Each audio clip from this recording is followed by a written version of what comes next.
This podcast is sponsored by Talkspace. Last year, I went through many different life changes. I needed to take a pause and examine how I was feeling in the inside to better show up for the ones who need me to be my best version of myself. When you're navigating life's changes, Talkspace can help. Talkspace is the #1 rated online therapy, bringing you professional support from licensed therapists and psychiatry providers that you can access anytime, anywhere. Living a busy life, navigating a long-distance relationship, becoming a first-step father, Talkspace made all of those journeys possible. I could speak with my therapist in the office. I could speak with my therapist in the comfort of my home. I was never alone. Talkspace works with most major insurers, and most insured members have a $0 copay. No insurance, no problem. Now get $80 off your first month with promo code SPACE80 when you go to Talkspace.com. Match with a licensed therapist today at Talkspace.com. Save $80 with code SPACE80 at Talkspace.com.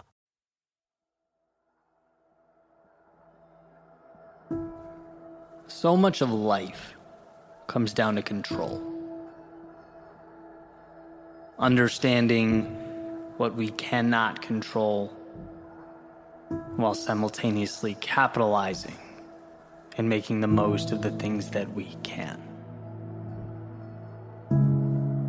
A constant awareness that's critical to our evolution. Epictetus wrote, "We must be at once cautious and courageous. Courageous in what does not depend upon choice, and cautious in what does." And this idea has been shared many, many times in many ways over the centuries. Another of which a lot of folks have heard is the serenity prayer, right? God, grant me the serenity to accept the things I cannot change, the courage to change the things I can, and the wisdom to know the difference. But regardless of how it's said and who it's said to, the point is the same. There are things we cannot control that we must find a way to stop exerting ourselves, stop exhausting our energy on. They are, as the saying goes, what they are. These obstacles are immovable. And rather than continue to push and push and push with all our strength and energy, our time is best suited learning to effectively navigate them. And then there exist those things that are in our control. I believe it was The Power of Now by Eckhart Tolle. He said, and I'm paraphrasing, if something cannot be changed, stop thinking about it, right? The future represents anxiety. It's worrying about things that haven't happened yet. The past is essentially depression. It's worrying about things that already happened. We can't do anything about the past or the future. All we have is now. And if it can be changed, then act now in bringing about a desired result. Take that first step. Create some semblance of momentum, no matter how small. But to worry about what is behind you or in front of you is actually insanity. I remember loving the simplicity and pointedness of that message. Accept it, eliminate it, or adjust yourself to it. Sometimes it helps when I think about things in metaphors, and I tend to do it often. This morning I was drinking coconut water, right, of all things, and I was thinking, man, it'd be nice, you know those little pieces of coconut that float around in there? I was like, it'd be great if they were not in there, right? So I had this idea, just grab a strainer, pour it through the strainer into the glass. I'm leaning over the counter, watching the pieces of coconut collect in the strainer, and I'm just thinking, sort of zoning out. Like, imagine if those were my problems, just being separated out of my life just like that, how nice it would be.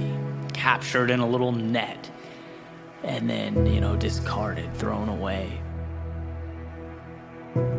But, it didn't take me long to realize a couple things. One, such an idea would never happen. Life will always have some obstacle to place before us. That's what life does. After all, the word is predicated upon the avoidance of death. It's a struggle and a necessary one. Which leads me to the realization number 2. We want hardship, purpose and meaning. They're derived from our willingness to overcome adversity and transform because of it. A life without struggle is a car without wheels. And sure, you might avoid the fender benders, but you're not leaving the garage. Right? So that's a thumbs down. So I thought, okay, well, what if I slightly adjust that thinking? What if it's a subset of problems that I can remove?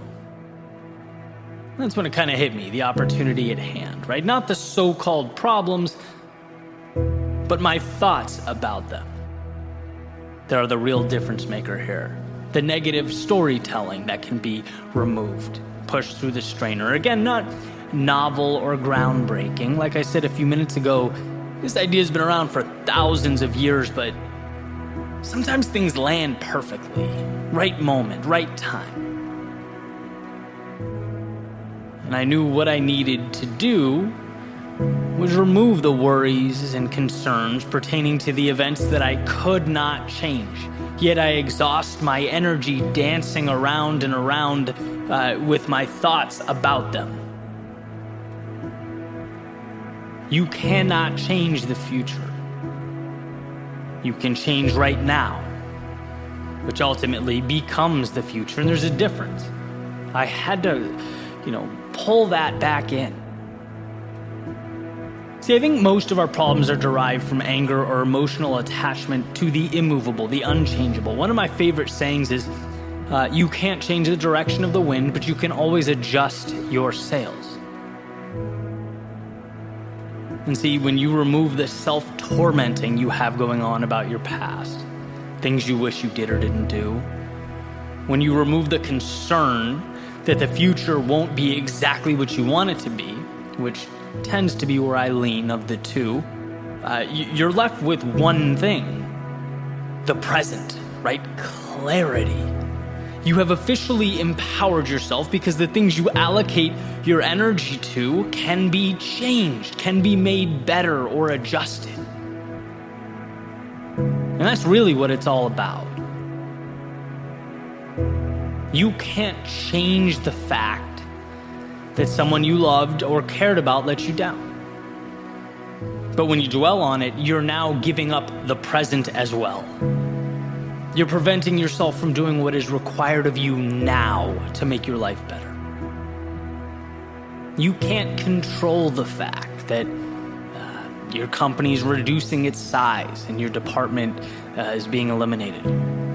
Can't control the fact that 8% get accepted to whatever you're applying to. Can't control the fact that you will be criticized for doing the unpopular thing, the thing that you believe to be right. And I say these things not to be a downer. I actually don't think there's anything sad about this. To the contrary. Right now that you've accepted these truths, accepted this as reality, now you can move toward what's best for you. No more dwelling on the unchangeable.